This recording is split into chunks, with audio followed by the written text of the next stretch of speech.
Assalamualaikum warahmatullahi wabarakatuh. Selamat siang. Kami dari kelompok 8 akan mempresentasikan tentang motivasi dan kebutuhan konsumen. Perkenalkan, nama saya Danisa Suyuti, NIM 14. Saya sebagai moderator dan sekaligus sebagai notulen. Dan teman saya Ahmad Faris NIM 03 sebagai pemateri dan penjawab. Baik, selamat siang semuanya. Perkenalkan, saya Ahmad Faris, NIM 03. Sebelum kita memulai presentasi, saya akan menjelaskan topik pembahasan yang akan dibahas. Yang pertama adalah pengertian motivasi konsumen, 2. Tujuan motivasi konsumen, 3. Asas-asas konsumen, 4. Motivasi dan kebutuhan konsumen, dan yang terakhir 5. Hubungan motivasi konsumen dengan keputusan pembeli. Yang pertama, saya akan menjelaskan pengertian motivasi konsumen. Menurut Setiadi, motivasi dalam bahasa Inggris ialah motivation yang berasal dari bahasa Latin moveres yang berarti dorongan atau menggerakkan. Adapun menurut Dirga Hunarsosinggi, motivasi atau upaya untuk memenuhi kebutuhan pada seseorang dapat dipakai sebagai alat untuk menggairahkan seseorang untuk giat melakukan kewajibannya tanpa harus diperintah atau diawasi. Adapun menurut pakar-pakar yang lain dari Stephen Robbins itu menyatakan bahwa motivasi sebagai proses yang menyebabkan intensitas, arah, dan usaha terus-menerus individu menuju pencapaian tujuan. Menurut Setiadi yang lain, konsumen selalu dihadapkan pada persoalan biaya atau pengorbanan yang akan dikeluarkan dan seberapa penting produk yang dibutuhkan dan digunakan. Selanjutnya, di tujuan motivasi konsumen, menurut Nugroho J. Setiadi, konsumen itu bertujuan untuk satu, itu meningkatkan kepuasan. Jadi, kita sebagai konsumen berhak untuk menilai barang itu, atau contohnya kayak barang yang kita nilai untuk meningkatkan kepuasan kita sendiri. Yang kedua adalah mempertahankan loyalitas. Jadi mempertahankan ciri khas juga bisa. Yang ketiga, efisiensi. Dari tujuan ini, efisiensi memang perlu dilakukan. Karena efisiensi dalam hal contoh bekerja pun kita juga harus perlu efisiensi. Keempat adalah efektivitas.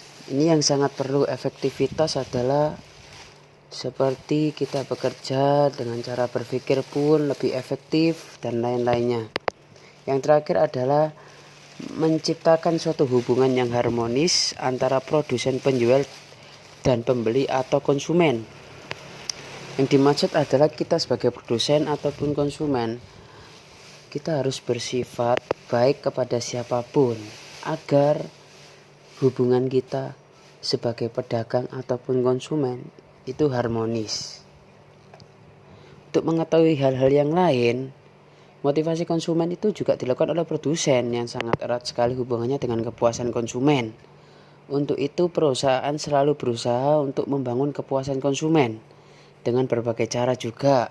Bisa mengetahui nilai, meningkatkan penawaran dengan 3 cara pun. Meningkatkan tata nilai. Pertama, menurunkan biaya moneter. Menurunkan biaya non-moneter itu sebagai bentuk bahan baku, produksi, pengiriman, tenaga kerja, dan waktu. Juga meningkatkan harapan dan memenuhi harapan konsumen. Kemudian di asas-asas motivasi konsumen, motivasi sendiri mengandung beberapa asas, diantaranya asas mengikutsertakan, berusaha, menginformasikan atau memberikan kesempatan kepada konsumen. Yang kedua, juga ada asas komunikasi yang menginformasikan secara jelas tentang tujuan yang ingin dicapai, cara mengerjakannya, dan kendala yang dihadapi. Yang ketiga ada asas pengakuan, ialah memberikan penghargaan dan pengakuan yang tepat serta wajar kepada konsumen atas prestasi yang dicapainya.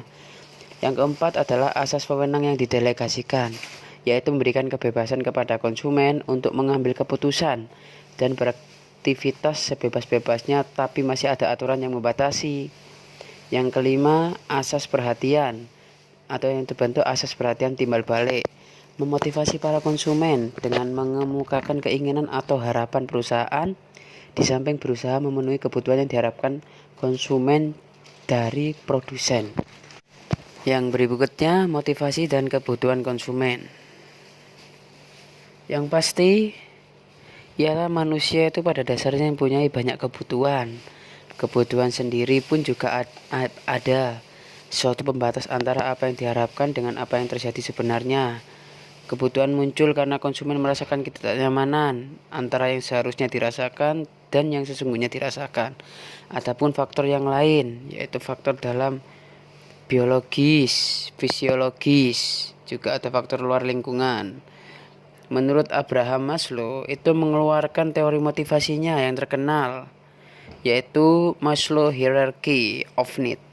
Dalam teori tersebut, Maslow memberikan 5 motivasi utama seseorang melakukan sesuatu dalam bentuk hierarki. Kelima motivasi tersebut ialah psychological needs, yaitu meliputi kebutuhan jasmani seperti lapar, haus, kebutuhan tempat tinggal, dan kebutuhan istirahat. Adapun yang kedua yaitu safety need, misalnya keamanan dan proteksi. Juga yang ketiga ada social needs seperti dihormati, berteman, dan rasa memiliki, bentuk sosial kita terhadap orang lain. Yang keempat ada esteem need, adalah kepuasan pribadi, pengakuan, dan status. Yang kelima adalah self-analyzing needs, yaitu pengembangan pribadi dan realisasi. Jika dilihat dari aspek perilaku konsumen, teori hierarki juga memiliki beberapa kelebihan. Di antaranya yang pertama, perusahaan itu mengetahui bahwa konsumen berlaku adalah untuk memenuhi kebutuhannya material maupun non-material yang akan diberikan kepada kepuasan kepadanya. Juga ada kedua, kebutuhan konsumen berjenjang sesuai dengan kedudukan. 3, ada perusahaan akan lebih mudah untuk memberikan alat motivasi yang paling sesuai untuk merangsang para konsumennya. Selain itu, teori ini juga memiliki kelemahan. Di antaranya, kebutuhan manusia menurut teori ini adalah hierarkis atau berjenjang. Tetapi dalam kenyataannya, konsumen menginginkan tercapai sekaligus dan kebutuhan manusia itu merupakan siklus seperti lapar, makan, lapar lagi, makan lagi, dan seterusnya. Seperti itu siklusnya. Yang kedua, walaupun teori ini populer, tetapi belum pernah dicoba kebenarannya karena Maslow mengembangkannya hanya atas dasar pengamatannya saja. Jadi belum pernah diuji kebenarannya. Hanya cuma pengamatan ya teman-teman. Selanjutnya ada lagi, yaitu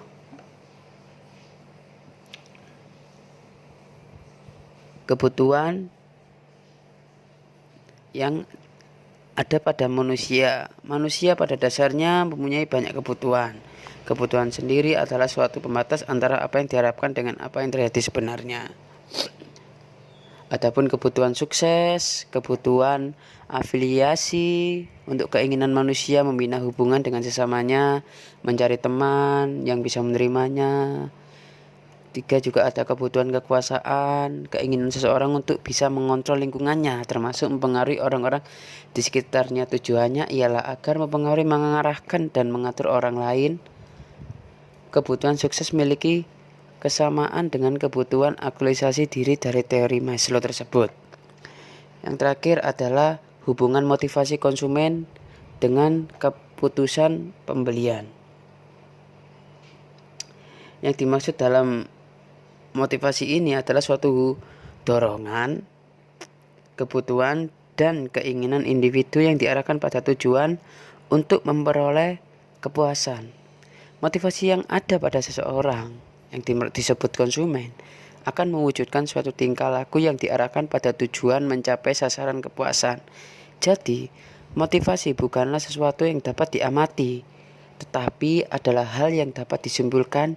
Tiap kegiatan dilakukan oleh seseorang itu pasti ada dorongan oleh sesuatu kekuatan dalam diri seorang tersebut. Kekuatan pendorong inilah yang kita sebut motivasi.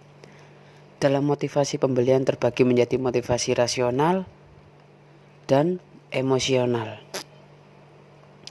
Motivasi rasional sendiri, pembelian yang didasarkan kepada kenyataan yang ditunjukkan oleh produk kepada konsumen dan merupakan atribut produk yang fungsional serta objektif keadaannya. Misalnya kualitas produk, harga produk, ketersediaan barang, efisiensi kegunaan barang tersebut dapat diterima. Sedangkan motivasi emosional dalam pembelian berkaitan dengan perasaan, kesenangan yang dapat ditangkap oleh panca indera, misalnya dengan memiliki suatu barang tertentu dapat meningkatkan status sosial. Peranan merek menjadi pembeli menunjukkan status ekonominya dan pada umumnya bersifat subjektif dan simbolik. Pada saat seseorang akan mengambil keputusan untuk membeli suatu produk, tentunya akan dipengaruhi oleh kedua jenis motivasi tersebut, yaitu motivasi rasional dan emosional. Skifhem 2007. Sekian materi yang dapat saya sampaikan. Saya kembalikan ke moderator. Saya membuka 2 sesi pertanyaan. Pada sesi pertama, saya akan membuka 3 pertanyaan dan pada sesi kedua, saya akan membuka 2 pertanyaan. Silakan yang mau bertanya, mohon diketik pertanyaan yang jelas dan sebutkan nama, NIM, dan kelompok berapa. Terima kasih. Sekian presentasi dari kelompok kami, kurang lebihnya mohon maaf. Wassalamualaikum warahmatullahi wabarakatuh.